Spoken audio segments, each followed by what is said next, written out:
வணக்கம், welcome to மிதாஸ் kitchen.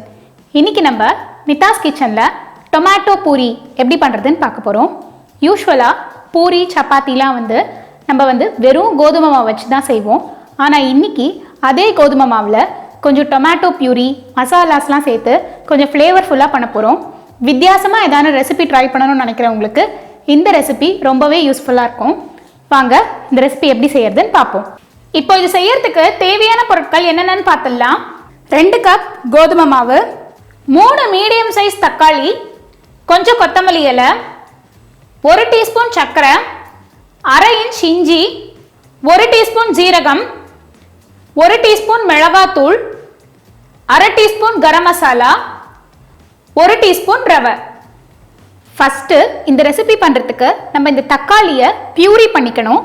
அதுக்கு இந்த தக்காளியை ஃபர்ஸ்ட் வெந்நீர்ல கிட்டத்தட்ட 10 நிமிஷம் கிட்ட போட்டு வைக்கணும்.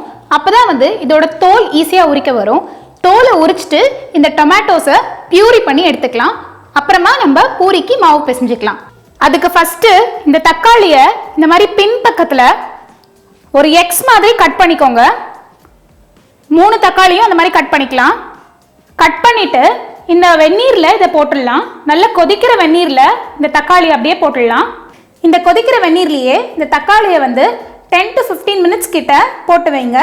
அப்பதான் இதோட தோல் ஈஸியா உரிக்க வரும். இப்ப 10 நிமிஷம் கிட்ட ஆகுது. இதை இப்ப நம்ம உரிச்சு பார்ப்போம். பாருங்க, அழகா உரிக்க வருது தோல்.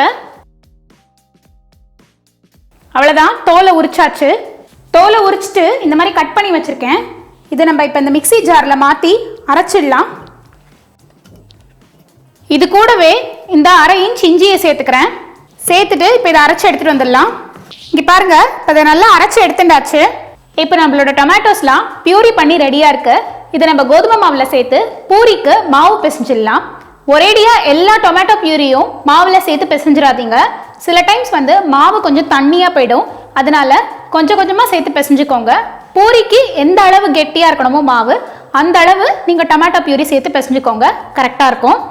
வாங்க இப்போ நம்ம பூரிக்கு மாவு பிசைய ஆரம்பிச்சிடலாம். அதுக்கு 2 கப் கோதுமை மாவு, 1 டீஸ்பூன் ரவை, 1/2 டீஸ்பூன் கரம் மசாலா, 1 டீஸ்பூன் மிளகாய் தூள், 1 டீஸ்பூன் ஜீரகம், 1 டீஸ்பூன் சர்க்கரை, தேவையான அளவு உப்பு, கொஞ்சமா எண்ணெய் சேர்த்துட்டு ஃபர்ஸ்ட் நல்லா கலக்கிக்கலாம். இந்த மாதிரி நல்லா கலந்து விட்டதும் இதில் இந்த கொத்தமல்லியை சேர்க்குறேன். குட்டி குட்டியாக கட் பண்ணி வச்சிருக்கிற கொத்தமல்லி அதையும் இதில் கலந்துக்கோங்க. எல்லாத்தையும் சேர்த்துட்டு கடைசியாக இந்த டொமேட்டோ பியூரி சேர்த்துக்கலாம். டொமேட்டோ பியூரி சேர்த்துட்டு இந்த மாவை பிசைஞ்சுக்கோங்க. டொமேட்டோ பியூரியை மொத்தமாக சேர்த்துன்றாதீங்க, கொஞ்சம் கொஞ்சமாக சேர்த்து பிசைஞ்சுக்கோங்க. எவ்வளோ தேவைப்படுறதோ அதுக்கேற்ற மாதிரி சேர்த்து பிசைஞ்சுக்கோங்க. ஏன்னா டொமேட்டோ பியூரி ஜாஸ்தி ஆயிடுச்சுன்னா மாவு ரொம்ப தண்ணி ஆகிடும். மாவு கெட்டியாக இருக்கணும். அது கூடவே கொஞ்சமாக எண்ணெய் சேர்த்துக்கிறேன். கடைசியாக சேர்த்துட்டு அதையும் நல்லா பிசைஞ்சு வச்சுக்கோங்க. இந்த மாதிரி நல்லா பிசைஞ்சிட்டு இது அப்படியே ஒரு 15 மினிட்ஸ் கிட்ட இருக்கட்டும். அப்புறமா நம்ம பூரி பண்ணிடலாம். இப்போ 15 நிமிஷம் கிட்ட ஆயிடுச்சு.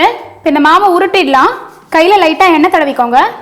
தடவிட்டு இதுலேருந்து ஒரு சின்ன பால் எடுத்து நல்லா உருட்டிக்கோங்க. இந்த மாதிரி எல்லா பால்ஸும் உருட்டினோடனே இதில் கொஞ்சமாக எண்ணெய் சேர்த்துக்கோங்க. ஆல்ரெடி நான் பூரி வீடியோவில் சொல்லியிருப்பேன். இந்த மாதிரி எண்ணெய் சேர்த்துட்டு கலந்து வச்சிட்டிங்கன்னா உங்களுக்கு இடும்போதும் ஈஸியாக இருக்கும், மாவு ஒன்றோட ஒன்று ஒட்டிக்காமல் ஈஸியாக இருக்கும். இப்போ பூரி இடுறதுக்கு இந்த கட்டையிலையும் இதுலேயும் எண்ணெய் தடவி வச்சுக்கோங்க. அப்புறம் இந்த மாதிரி ஒரு மாவை நடுவில் வச்சு லைட்டாக ப்ரெஸ் பண்ணிவிட்டு இதை இட்டுலாம். அவ்வளோதான், இந்த மாதிரி நல்லா திக்காக இட்டுக்கோங்க. இப்போ நம்மளோட பூரியெலாம் எண்ணெயில் போட்டு பொரிக்கிறதுக்கு ரெடியாக இருக்குது.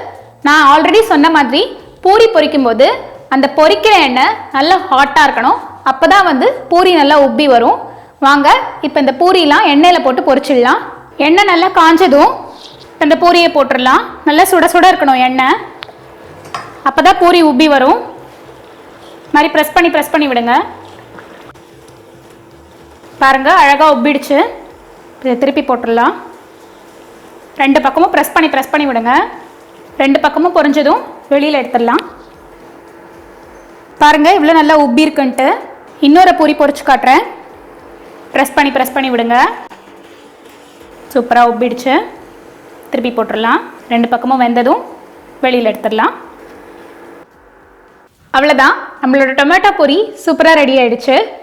யூஷுவல் பூரி சப்பாத்தி சாப்பிட்ட நம்மளுக்கு இது வந்து ஒரு வித்தியாசமான டிஷ்ஷாக இருக்கும். இந்த ரெசிபி உங்கள் வீட்டில் நீங்கள் ட்ரை பண்ணி பாருங்கள். என்னோட ரெசிபிஸ் உங்களுக்கு பிடிச்சிருந்தா மறக்காமல் மிதாஸ் கிச்சனுக்கு சப்ஸ்கிரைப் பண்ணுங்கள். தேங்க்யூ.